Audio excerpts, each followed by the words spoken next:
One enemy remaining. Hey! GG guys. GG's. GG. 4 wins. So I should get a rank. I should get a rank, guys. I'm a little concerned what it will be. Moment of truth. Moment of truth. You'd think it would like pop up on the screen and make like a big deal about it. Gold 2. What? What? All right, I'm going back to Counter-Strike. I'm uninstalling this game because that's really bad. Greetings, TheWarOwl greets you. Ranked Competitive is now live for Valorant.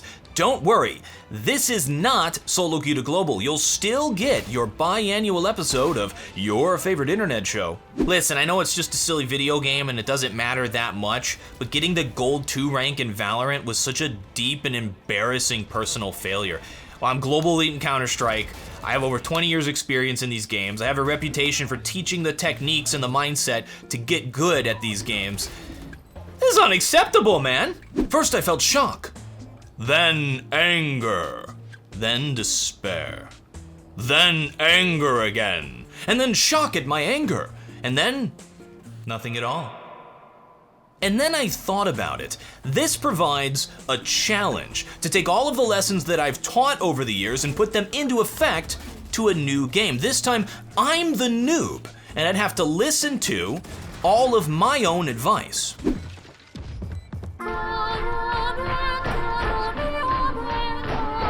What a noob! First of all, what went wrong? I examined my placement matches and found a glaring error in my play. I was consistently overshooting the target. This is a bad habit that I do in Counter-Strike as well. It happens when I tense up, my muscles tense. This can happen when I'm streaming, when I get nervous, or when I get tilted. First, I better stop waving it around like a feather duster. My aim is solid. My reaction time is legendary. It was my mindset that had to change. By the way, I'm going to get the Valorant rank. It'll be a nice addition to my collection. But enough talk, the only way to rank up is to play the game. Here we go again. Hey, TheWarOwl. Hi, Captain. Do your intro. Hey guys, welcome to another TheWarOwl video. This time I decided to start out learning one agent and getting really good at it, so I picked one that was definitely going to be part of the meta, Breach. His flashbangs are by far the best in the game, and his area clear abilities complement any team composition. Right, let's take bathrooms and then get their guns. Let's take U-Haul. All right, we have the guns. Here we see the consummate programming skills of Riot Games. Our team decided not to rotate because we had the bomb trapped in the cubby. Little did we know it was a clever ruse by the developers of the game. Spike planted. What? Wait, what? He had the bomb. That was weird. I tried my hardest to use my abilities to help my teammates, so a lot of my footage is me staring at walls. I can't show the effects of that because there's no demo viewer, hopefully yet. Oh, what a fun skill-based ability. Good work, Riot. I won't go around this corner. Teleport. Three. One enemy remaining. Hi, guys. That was a pre-shot, by the way. Delete Your TheWarOwl is secretly cheating compilation videos. I guess I should explain Breach's abilities so you know what the heck is going on here. Here's a round I used all of them effectively. The first is Fault Line, which launches a quake forward that dazes opponents. Holding left click charges the ability to determine how far it will go. It takes 2 seconds to fully charge, which is an eternity in tactical shooter time. You use the minimap to see where it's going to go, which is why I'm staring at the walls so much. It goes through all walls and hits all floors. When it hits you, it messes up your vision slightly, slows your movement, and drastically lowers your rate of fire. The next ability is Aftershock, which pretty much does a crap ton of damage. Click on a wall, any wall, and after 2.5 seconds, everything right behind that wall goes boom. Next is his most useful ability, Flashpoint. It does exactly what it sounds like. It's a flashbang. Click on a wall, any wall, and a flashbang will appear on the other side of it, and in half a second, the flash goes off, blinding anyone who sees it. His ultimate, Rolling Thunder, pretty much does the same thing as Fault Line, except it's in a cone and launches people up in the air when they get hit. don't have any other resources. That'll concuss her. She's concussed. Of course.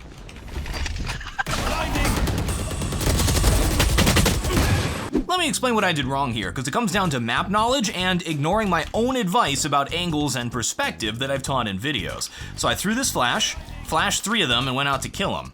I went like a really close angle, and I wide peeked completely out here, exposing myself to every single angle. That was pretty bad. It would have been better to just pick off one at a time and maybe get 3 kills. But that's not why I died. I died because of the bathroom angle over here. I didn't even like think about it and have the potential of a player pushing out as I'm trying to clear this position. So what I should have done is stand further away from this box as I ran out. I could throw the exact same flash and then peek from this angle. So it's not as wide. I don't have as many opportunities. I may have gotten 1 or 2 kills, but I would have been alive. And then of course you can do this and boom, that area is clear. Heck yeah. So just one enemy remaining. I'm gonna flash for you. 30 seconds left. Should be flashed, yeah. Did that work? Yeah. Oh, I'm getting so good at the flashes and stuff. Teleported? Back of sight. I'm gonna flash him. Flash out. He's definitely flashed. One enemy remaining. That was one of the last kills I'd get for the rest of the game. All of a sudden, the only difference between me and a potato was that I didn't have eyes. 1 or 2 losses broke my concentration, and I started tensing up and overshooting targets. I was back in that bad habit mode. My aim was shot and my shots were bad. Oh, but the Bucky was still overpowered. Good thing Riot buffed it further. They really are doing a fantastic job with this game. We ended up winning the game, but not really thanks to me. You're not actually TheWarOwl, right? Like, you're not actually TheWarOwl, are you? I'm trying to understand the question. You're not actually TheWarOwl. Right. No. Okay. I go through like an existential crisis every time I play video games, because every time I get into a lobby, people are like, are you not actually real? Game 2 took us to Split. Both bomb sites are kind of the same thing. There's an upper looking into a lower with a pillar. The rotates are really long, and with all the abilities in this game, it's impossible to rush anywhere. So if the other guys know what they're doing, you have to fight for mid control. So they just smoke it over and over and over again. Is there one B? Like, 2 there, 2 there, 2 there. 2 upper B, last 2. I actually like the rope ladders. Being able to shoot accurately off of them makes a new peeking angle up and down. I look forward to never seeing them used in any other map ever again, because every map needs a stupid little gimmick. He fell back. Let me get on site. Flash it again. One on rope. I take it back, I don't like the ropes no more. There are 3 different categories of skill in a tactical shooter: mechanics, game sense, and teamwork. Take one away and the whole thing falls apart. Well, my aim was gone. Was it possible for me to help my team win the game with only the use of game sense and teamwork? Game sense, it was a new game, I was still learning the agent. Teamwork, it was SoloQ. Let's do split B. Can you smoke right side? Omen, can you smoke our right side, top mid? Yep. All right, you just slow it. All right, let's go. Let's split B. In this game, I took charge of making some basic calls. Having a little bit of organization in SoloQ helps big time, and huge credit to my teammates for working together. It's real easy to get one guy who refuses to listen and just wants to do his own thing. Nobody likes that guy. He usually picks Jet. They're not putting their smokes here. Do you want to do an A take? Like, I don't think there's sages here either, right? Yeah. So just alt out, go for the pick. I'm gonna run with you. I'm gonna trade your... As long as there's sages in here. As long as Sage isn't here, we're good. I didn't do much in this game. I provided utility, I made calls, and I showed up. It was good enough. All right, I'm gonna come be main. There's some ropes. Yeah, definitely. I'm gonna concuss ropes. I'm gonna flashbang. Let's get concussed. You actually stopped. Did that work? Yeah, One. Sweet. It was a really good exercise for me. Take away my greatest strength, my aim, and force me to adjust to my other senses, my game sense and my teamwork. It was like training with a blindfold on to strengthen my other senses. It was like trying to make an interesting video on a game that doesn't have a replay system. Seriously, add a replay system, for crying out loud. You can't have a competitive shooter without a replay system. Listen, I know it's beta and that it's going to come eventually, but don't wait 5 years. It's one of the main reasons I didn't cover Rainbow Six Siege. Remember how awesome my Counter-Strike videos are? Remember how my solo squad PUBG videos were the best videos I ever made? Oh wait, you don't, because only a few people watch those.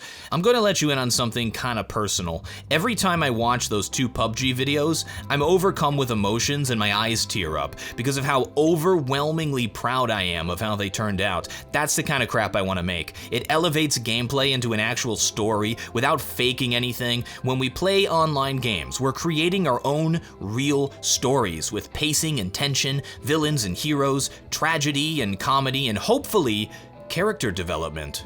The best part is nobody's writing the story. It's real, so pretty much anything could happen. Our hero could fail, and sometimes the journey turns out to be very different than what we expected. And those are the best stories. Let's get back to our current story. Gun goes boom! By working together and having that aspect of teamwork, we absolutely dominated this game. I hear a market still, like outside of B. Get out of my way! Bomb down mid. Stay there. That's all I needed. One good engagement, one perfect peek, just to prove to myself that I still had it within me. Somewhere. Was that a D rank? Did I just D rank on a win? Did that just happen? I think that just happened. Wait, is 3 higher than 1? Well, I know the number's higher than 1, but I thought gold 1 was higher. I would assume gold 1 was higher. I'm very confused, friends. Either way, let's continue with this. I'll try to alternate this and SoloQ to global, so look forward to the next episode in 10 years. Thank you guys very much for watching. I'm TheWarOwl, and I still have no closer.